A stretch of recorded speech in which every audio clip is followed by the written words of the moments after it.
Pokemon Legends Arceus will benefit off one thing that Brilliant Diamond and Shining Pearl cannot. In fact, this is one of the only Pokemon games that will benefit off this singular thing. It has put Game Freak in this unique position that it hasn't been in since way back in 1996 when Pokemon Red and Green were released in Japan. Period of great excitement for the Pokemon community. For the first time ever, Pokemon is going fully open world. It's what we as fans have all dreamed of since we were little. We have no idea what to expect. And that's exactly it. The one thing that Legends Arceus will benefit off of, what may be the deciding factor to whether this is the way Pokemon games are made from now on, is just that simple. We have no idea what to expect. There is no precedent. Hello everyone, my name is Keith, and the Hisui region has allowed my mind to wonder on how its game will end up doing in the grand scheme of things. And I'm not talking sales-wise. Obviously anything with the name Pokemon on it is going to make enough money to literally create a real-life Hisui and Growlithe. I'm talking more in terms of how this game could set up the next 3, 5, 10 years of the Pokemon franchise. Originally, the first thing that came to mind for me was how this compared to something like Breath of the Wild, which is also the comparison that everyone else has been making. Now, as I thought about this comparison more and more, I've come to realize that this comparison runs deeper than first originally thought. What do I mean by that? Okay, so here's a quick history lesson for you. The 3D Legend of Zelda games have always pushed the limits of what Zelda games can be from each new release. The N64 games being the first evolution for the series, stepping out into the 3D, all the way to Skyward Sword, where they seem to have the 3D formula down pat. Then after Skyward Sword, they announced their most ambitious project ever. After 6 years, numerous delays, and the best trailer Nintendo has ever produced for a game, The Legend of Zelda Breath of the Wild was released. Safe to say, this was critically and commercially received as one of the greatest games of all time. It transcended being just a Zelda game, not only expanding on what made the Zelda games fun originally, but broke so many hard-set rules of the series. Now, fans are clamoring for a sequel, and the fans who want the old way of Zelda are getting remasters of older games and new 2D titles to help satisfy those wants. Now back to the present.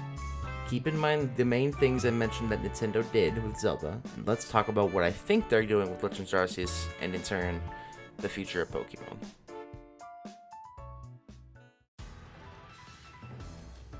So Pokemon Sword and Shield were, best way to put this would be kind of bad. I won't go into too much detail here because this video isn't about that, but one of the things I'd like to touch on is the wild area. The wild area, I feel, was the best part about these games, hands down. Never before have I felt so amazed that this is what a Pokemon game could be. But I also think this is one of the biggest dropped balls in Pokemon history. What do I mean by that? The whole point of an open world RPG is the ability to do whatever you want, when you want. It's what made Breath of the Wild such a shining example of the genre. You could literally go to Hyrule Castle and fight Ganon after getting the paraglider, which, that whole process is a very open response too. Would you beat Ganon? More than likely no, but if you knew how to play the game previously, and you were very skilled at the game, you could end up beating the game in about 25 minutes. Now again, back to Pokemon. The wild area, while seemingly so expansive at first, literally puts an artificial roadblock in your way almost immediately, preventing you from crossing the bridge that gets to the next part of the wild area. To put it bluntly, this sucks. I understand guiding the player along, making sure they don't access content they shouldn't have access to at this point in the game, but wouldn't a more fun way of doing this being having a super strong Pokemon that lives in this area be able to wipe you out if you noticed you or if you went closer to it? I could go into more detail on what I feel could have been a better, more entertaining alternative to this, but I'm gonna save this topic for another day. What I want to get across though is that I feel the wild area should have done more, gone farther than it did. The DLCs do a wonderful job of doing more with the expansion of the open world, but again, there are some areas I feel they could have done more with. I think with Sword and Shield, they were too scared to disrupt the basic Pokemon formula, and that ended up hurting them more than it helped them. With Legends Arceus though, if the vibe I'm getting from these trailers is accurate, they seem to be going full send with this open world idea, which would be something we've genuinely never seen from the Pokemon series before. Open world obviously looks insane. Aside from what looks like tutorial stuff, it seems the story is going to be very hands-off, similar to Breath of the Wild. finish the Pokédex, and while this happens, investigate and explore whatever phenomena happen to occur throughout the region. I'd imagine Mount Coronet ends up being the Hyrule Castle portion of this game. Maybe this is where we catch Arceus, see the epic clash between Giratina and Arceus mentioned in previous games, or whatever they have in store for us. The new forms for the older Pokemon also look really cool as well. I've already mentioned Hisui and Growlithe, obviously, but Weirdeer and Basculegion are also really cool additions to the Pokemon series. Part of me wonders if somehow these Pokemon will end up in the newer games, but time will tell, of course. The gameplay is the biggest example of unprecedented in the Pokemon series too. Having to sneak around and figure out the best way to catch a Pokemon without fighting it or having it notice you and blast you into oblivion seems really fun. We know very little about it, so I'd assume more information that ends up getting revealed in the future will give us more of a grasp on the concept. Let's also remember that the battling is completely different with the new styles and such, so that's going to be interesting as well. Again, we don't know much about it. We don't know what does what, so again, let's just wait on that. Crafting items is also something that we've never seen in the Pokemon games. This is something I feel that might be more expansive than even something like Breath of the Wild, which didn't really have a crafting feature outside of food, so that's also exciting.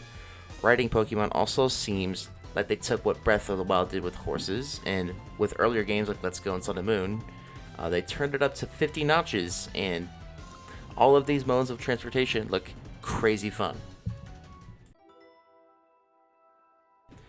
All of these crazy features, and I'd assume many more, make this one of the more interesting Pokemon games we've seen in quite a long time. And who knows, if these games do end up doing well, this may end up being how 3D Pokemons play out from the future. Or at least there will be a mix of these features in the future. And for those people who yearn for the older games, they have the Sinnoh remakes, which come out a few months previous to this, which is definitely more traditional Pokemon. And whenever Gen 9 releases, I'd imagine they'd either try to mix the two formats to the best of their ability, or do something similar to what they're doing now. And hey, I'd like to point this out again. The formula I mentioned earlier with Zelda, that being a 2D remake or a 3D remaster paired with a newer title, I feel that will end up being what happens with Pokemon. A 2D or 3D remake, like let's say the Sinnoh remakes, and a new expansive 3D title, like Legends Arceus. Or they could just do something even more different than that. Who knows? Again, this is an unprecedented time for the Pokemon series, and I personally cannot wait for these games to change Pokemon as we know it, hopefully for the better. And hey, if these games don't end up being what fans want, then I'll assume it's back to the drawing board, with Gen 9 being a weird amalgamation of what did end up working in these games and the stuff that worked from Sword and Shield. And for those people who are thinking, well, I want new traditional Pokemon games, unless they want to add a third avenue for main series by making a 3D traditional game sometimes before or after, I feel the way of traditional Pokemon is slowly but surely going away, at least from Game Freak's side. There are still so many fan games or ROM hacks that honestly do Game Freak's job better anyway. So if you ever get the itch to play a newer traditional Pokemon title, there's no need to worry. That is, hopefully they don't DMCA, but again, workarounds for that stuff. Every game that's been DMCA'd is still available on the internet. And again, if you're looking for some ROM hack fan-made game titles, I recommend these two that are on screen now. Now, if you don't want things to change, or if you're just a fan of the older games, never fret. I have a video on screen now that you can watch where I go through the cool things about Brilliant Diamond and Shining Pearl. Other than that, make sure you subscribe for more videos like this in the future. We'll talk to y'all soon. Peace.